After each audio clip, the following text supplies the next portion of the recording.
A Tribe Called Quest just released We Got It From Here, Thank You for Your Service. Their first album in 18 years. Here to discuss this momentous release and the story behind its recording, we're joined by writer and co-host of Penn's own binge-worthy Touré.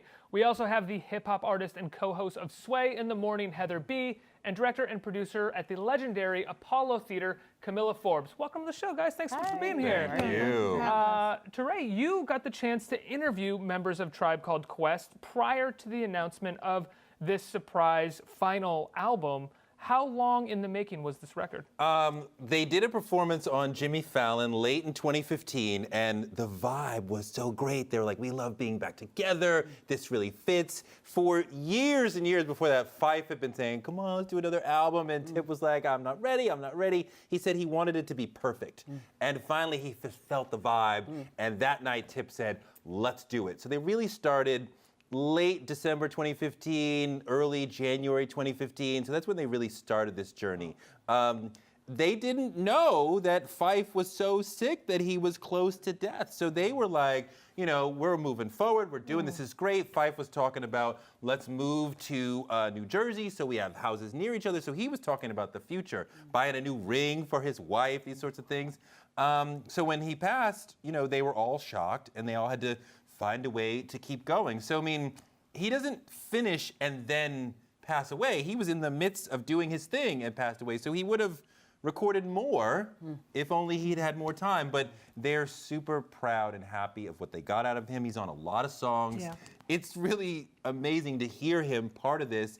And on point, right? I mean, like 18 years away from the game, Tip is still sharp, Fife is still sharp, Busta's still awesome, Consequence, I mean, like, it's amazing. Yeah. Was there any sense from Q-Tip that it was difficult moving on with the recording after Fife's passing? I asked him, was it hard to listen, and I was gonna say, to his voice. He cut me off like, absolutely. I don't even want to hear the rest of the question. Very, very hard to sit in that studio, his home studio in the basement of his house in Jersey, and listen to Fife's voice. And you know, when you're mixing an album, you are listening to over and over. And he's got to hear this voice. And he wants to celebrate Fife, and I think there's some happiness that we still have this bit of him, but so painful to hear the voice over and over and over and think about their brother is gone. The heart of Tribe Called Quest is the friendship between Fife and Tip from when they were 4 years old, right? They meet Ali and Jerobi a little bit later, right? Fife was the one who said, let's be rappers when they were 9, right? And then this journey happened. Heather, you know, at the time of Tribe's debut, hip-hop was in a pretty different place. Was the impact of their debut felt right away? Could you get a sense immediately that this was different and this was going to change hip-hop? Immediately. I'm from New Jersey, born and raised in New Jersey, which in that time when the album came out, New Jersey was like over there, even though it was very close to New York. A lot of Jersey rappers didn't get any love, with the exception of Queen Latifah, I would say, because she was ushered in, you know, through the whole family and the collective, you know, if you will. But Tribe Called Quest was felt immediately, the music, the beats, the vibe, Bonita Applebum, the clothes. I think we all related to how they dressed and what they wore, because the images prior to that was a lot of gold chains and things like that. Not every kid could afford that, you know, so here you had these guys kind of embracing their ethnicity, you know. Afrocentricity. Absolutely. It was just, so we all kind of connected and related to that, so you think about, like, KRS-One, Rakim, right? It was very urban, right? Yeah. And we loved that, but they took it to a different place, right? A little more intellectual. Not that KRS brilliant, Rakim brilliant, but like, you know, Afrocentricity, a little more book learning with it. And the thing about it, though, that was great about what the Tribe did, they still respected those artists. You know, they paid homage to those artists and respected those artists and saluted them as well. Women, they were really big on, and you know, so it was just dope. When the Tribe Called Quest first dropped, it was just like, wow. They were everybody heroes, I think. But we were like, left my wallet in El Segundo. Like, that's so random. Like, El Segundo, you left your wallet in this weird story. But it's the randomness that made them so special. Yes, it is. Do you know what I mean? Because it wasn't random. It was they had a unique voice and filled a void where there was none. You know what I mean? So, Kamilah, they were considered part of the Native Tongues Collective, which was, you know, De La Soul, the Jungle Brothers, a much more sort of Queen Latifah. A much more positive approach, I think, to music at that time. Is that still carried on to this day? Can you feel their influence and that positivity in hip hop still today? Oh, absolutely. I mean, I think that, their influence has been felt by so many artists. I mean, I think several generations of artists, and we still see that manifestation in artists like, Kendrick or J. Cole today. Kanye, Pharrell. I mean, Common, you listen, yeah. Common for definitely. sure. I mean, they talk about even D'Angelo, right? Yeah. Lauryn Hill, right? I mean, the Tribe Called absolutely. Quest family tree is large. And they defined that moment. They defined that moment of hip hop and political and social activism, which is now we can also see in political activism as well, through things like, Hip Hop Summit and Action Network. And so hip hop and politics have really gone hand in hand. Wow. Tribe is universal. They are a universal hip hop group. Well, I think it speaks to their again, coming back to that uniqueness, right? Yeah. Coming back to that randomness. The more specific I think that they got into their approach, the more universal their message became, and also the timelessness, right? That we're seeing now, even in their message, is that they've been able to, make their word, their message right now completely relevant. Is that what cements them in the history of hip hop? Is that attitude towards the genre? That's part of it, and 2 classic albums and many classic singles. Yeah. They made us dance, they made us think. I mean, they're sort of, touching every base, and inspiring the night, and could really spit and had, great music. I mean, bringing jazz into the mix in a way that no other group really ever did. And the way the music to this, it's a soundtrack.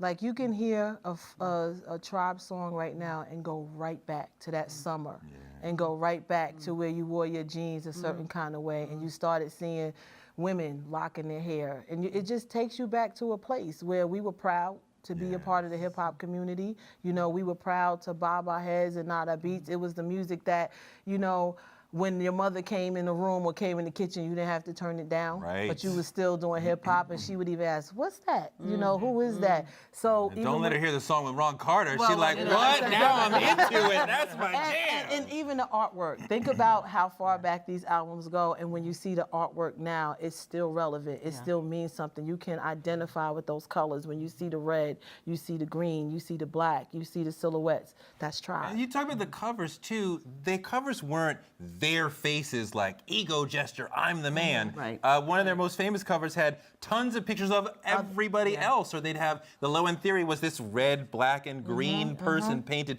So it wasn't like we are so great, which clearly they are, but their visual imagery was saying this is about everything, everybody. The album's coming out at an extreme moment in our political history. Does it feel like the Tribe Called Quest album is kind of helping heal some of those wounds? Absolutely. Yeah. And watching them on SNL on Saturday night, the only word I can use was healing. It was, I needed that. I needed that we the people. I needed that moment and that articulation of emotions that quite frankly, I had not the words for. And many of us did not have the words for, the state of the world and what we're living in right now. And Dave Chappelle added to that as well. He's a hip hop head. He knows. It was all a part of it. It was genius on both ends. So we all needed it. And I loved the way they included Fife in the performance with the mural that unfurls in the middle. It was so hip hop. It was unexpected, but it's beautiful. Does the new album bridge the gap between the past, their music from before, and the sort of current trends or what's been innovated in the hip hop genre at this moment, 18 years later? I definitely think it does. I mean, for my first listen on the new album, it was almost, I felt like this vintage throwbackness. There was this feeling of like early mid '90s. Yeah. But there's something else underneath. There's another current that I think makes it that much more urgent.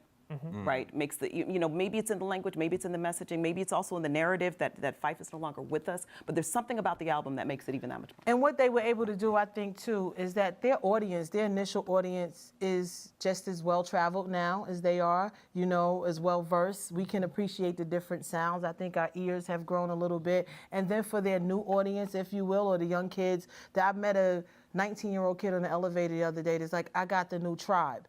Yeah. Oh, look, I was judging, but I was just like, what do you know about the new Tribe? He said, I wanted to hear it. I wanted to understand. Yes. And it's done in a way where a 19-year-old can understand it, and then their original audience can still appreciate it. And hopefully bring that 19-year-old back to those original albums as well. I mean, some rappers with an 18-year gap they don't sound the same. No, right? it's They true. sound like, Right, like an right. athlete who's Right. lost Yeah, a yeah, step. yeah, These yeah, guys, they don't sound like that to me. Like Tip, Fife, Consequence, Busta, Yeah. they sound on point, like Yeah. they haven't taken a break. That's really impressive. That's hard to do. Extremely hard to do. So is this a fitting album for Tribe's final album?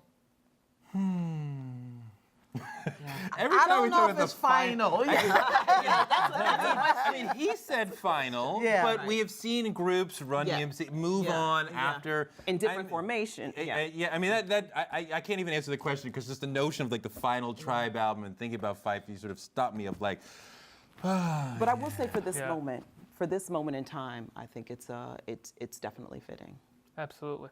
Guys, thanks so much. Thank Thank you. you.